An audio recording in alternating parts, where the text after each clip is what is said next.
శ్రీనివాసరెడ్డి గారు ఇప్పటిదాకా సోమయ్య గారి ఆవేశం చూసాం, బాధ చూసాం, ఆయన ఆక్రందన చూసాం. అంటే సోమయ్య గారు మనం కాలేజీలో చదువుకునే రోజుల నుంచి సోమయ్య గారి గురించి వింటూ మనం సోమయ్య గారికి సంబంధించినటువంటి తెలంగాణ కాన్సెప్ట్ని, తెలంగాణ అంశాన్ని, ఆయన కన్సర్న్ని అన్నీ చూసాం. ఇప్పుడు ఈ పరిస్థితిలో ఏమనిపిస్తోంది అంటే, నాకు తెలిసిన ఖమ్మం వేరు, నేను చూసిన ఖమ్మం వేరు, నేను ఉన్న ఖమ్మం వేరు, ఇవాళున్న ఖమ్మం వేరు. ఇవాళున్న ఖమ్మం ఒక డిఫరెంట్గా కనిపిస్తోంది. ఒకప్పుడు లకారం చెరువు అంటే ఒక అర్థం ఉంది, ఈరోజు లకారం చెరువు అంటే మరొక రూపం చూపిస్తున్నారు. దీన్నంతా డెవలప్మెంట్ అంటున్నారు. ఈ డెవలప్మెంట్ అసలు మేము పరుగులు పెట్టించాం డెవలప్మెంట్ అంటున్నారు. ఇది నిజమేనా?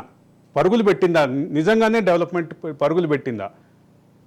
ఖమ్మం అభివృద్ధికి మొత్తం మంత్రి అజయ్ తానే కారకుడు అని చెప్పుకున్నారు. ఈ ప్రస్థానాన్ని ఎట్లా చూడాలి? ఇప్పుడు రాజ్ న్యూస్ ప్రేక్షకులకు నేను చాలా స్పష్టంగా చెప్పదలుచుకున్నానండి. నేను రాజ్ న్యూస్ ద్వారా తెలంగాణ ప్రజానీయం చాలా స్పష్టంగా ఒక మాట చెప్పదలుచుకున్నాను. అద్ది శ్రీనివాస్ రెడ్డి టీపీసీసీ రాష్ట్ర అధికార ప్రతినిధిని, నేను అడ్వకేట్ ని కూడా. ఇలా టీఆర్ఎస్ బీఆర్ఎస్ రాజకీయాలు అనేవి ఖమ్మం జిల్లాలో కేసీఆర్ గారిని 29 నవంబర్ 2009లో తీసుకొచ్చారు. ఆ రోజు టీఆర్ఎస్ రాజకీయాలు స్టార్ట్ అయినాయి. ఈ రోజు ఖమ్మం జిల్లా తోటి పోయింది. దీన్నే సింపుల్ గా ఖమ్మం నుంచి ఖమ్మం వరకు రాజకీయాలు టీఆర్ఎస్ అయిపోయింది. రోజు మొన్న ఖమ్మం జిల్లాలో ఖమ్మంలో మా కాంగ్రెస్ వాళ్ళందరం కలిసి కూడా టీఆర్ఎస్ పొందబెట్టాము.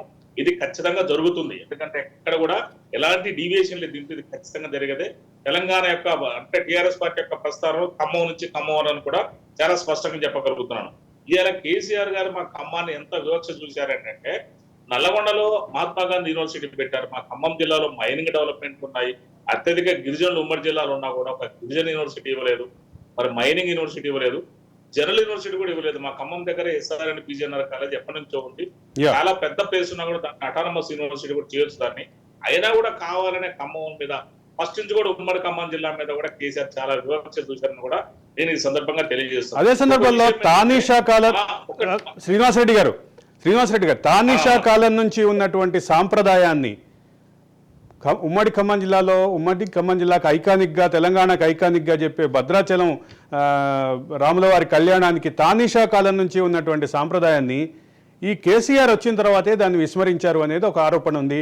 అదే సందర్భంలో కేసీఆర్ జ్యోతిషులు ఎవరో చెప్పారట, నువ్వు కనుక అట్లా పట్టుకుని వస్తే నీ కొడుకు రాజయోగం పట్టదు రాజకుమారుడికి అని ఎవరో చెప్పారట. కేసీఆర్ గారికి జాతకాల పిచ్చి ఎక్కువ. ఓకే, ఎవరో చెప్పిండని చెప్పి ఆయన ఏం చేసింటే ఏ రోజు కూడా రాలేదు ఆయన. అందుకనే మరి ఇవాళ ఒకటి మా పాలేరును చూసుకుంటే మాకు మా పాలేరు రిజర్వాయర్ ఉందండి. ఆ పాలేరు రిజర్వాయర్ కి మాకు అక్కడి నుంచి నీళ్ళు వస్తాయి. మరి ఇవాళ ఆ నీళ్లను కూడా రాకుంటే ఇవాళ దుప్పుగూడెం దగ్గర ఒక ప్రాజెక్టు కట్టేసి ఆ ప్రాజెక్టు నుంచి ఎంత గమ్మతంటే సీతారామ ప్రాజెక్టు ఎత్తిపోతల పథకం ఇక్కడ డౌన్ లో నుంచి మాకు కృష్ణానది నీళ్ళు వస్తుంటే ఇక్కడ నుంచి బంద్ చేసి ఇక్కడ నుంచి డిస్కరేజ్ చేసి సీతారామ ఎత్తిపోతల పథకం అంటే ఎక్కడ ఎత్తిపోతల పథకం కాబట్టి ఇక్కడ నీళ్ళు వచ్చి దొరుకుని దీని నుంచి మన అవతల ఆంధ్ర వాళ్ళతో ఒక ఒప్పందం చేసుకుని చీకటి ఒప్పందం జగన్ తోటి ఆ నీళ్లు మనకు సరిగా రాకుండా ఎక్కడో గోదావరి నీళ్లు తీసుకొచ్చి మా పాలేరులో ఒక రిజర్వాయర్ లో పోయారు ఆయన ప్లాన్. ఇక్కడ ఎంత అభివృద్ధి జరిగిందో కూడా దీంట్లో మనం అర్థం చేసుకోవచ్చు. కేవలం ఆయన కోసం, ఆయన తాబేదారుల కోసం, ఆయన కాంట్రాక్టర్ల కోసం ఒక కొత్త డిజైన్ లో కాళేశ్వరం ప్రాజెక్ట్ ఎట్లా ఎత్తిపోతల డిజైన్ చేసిండో ఉన్నదాన్ని మార్చి ఇక్కడ కూడా సేమ్ అంతే. మరి అక్కడి నుంచి కృష్ణానది నీళ్లు మాకు ఎట్లా ఎప్పటి నుంచో వస్తున్నాయి కదా పాలేరులు, అది వద్దు ఆయనకి, ఎందుకంటే లాభసాటి కాదు కదా వ్యాపారం. ఎక్కడి నుంచో వచ్చి నీళ్ళట అక్కడ గోదావరి నీళ్ళు ఇక్కడ తీసుకొచ్చి పోతారట. మరి ఇంతవరకు కానే కాలేదు. అది 5 ఏళ్ళు 6 ఏళ్ళు ఇన్ని సంవత్సరాల ఇంతవరకు దాన్ని దిక్కులేదు, తీసేయలేదు. అసలు ఎప్పుడైతే టైం బాండ్ కూడా అయిపోయింది దాని వాసం చెప్పాలంటే, ఆ టైం బాండ్ లో కూడా కాలేదు. మరి దాని డబుల్ 3 టైమ్స్ చేసుకుంటూ పోయారు దాని ఎస్టిమేషన్. ఇంతవరకు కూడా దానికి దిక్కు లేదు, దేశం లేదు. ఇవాళ మనం ఆయన ఒక్కటి కాదు, ఇవాళ సింగరేణి కూడా చూడండి. సింగరేణి నేను ఆ శ్రీధర్ గారిని పెట్టారు ఆయన డైరెక్టర్. ఎప్పటి నుంచో సింగరేణిలో శ్రీధర్ గారి డైరెక్టర్ దాదాపు ఏమో మరి జీవితం రిటైర్ అయిన దాకా ఆయనకు అదే పెట్టారు. ఆయన దాదాపు 8.5 సంవత్సరాల పాటు ఒకే చైర్మన్, ఒకే మేనేజింగ్, ఒకే సీఎండి కొనసాగారు 8.5 నుంచి 9 సంవత్సరాల వరకు.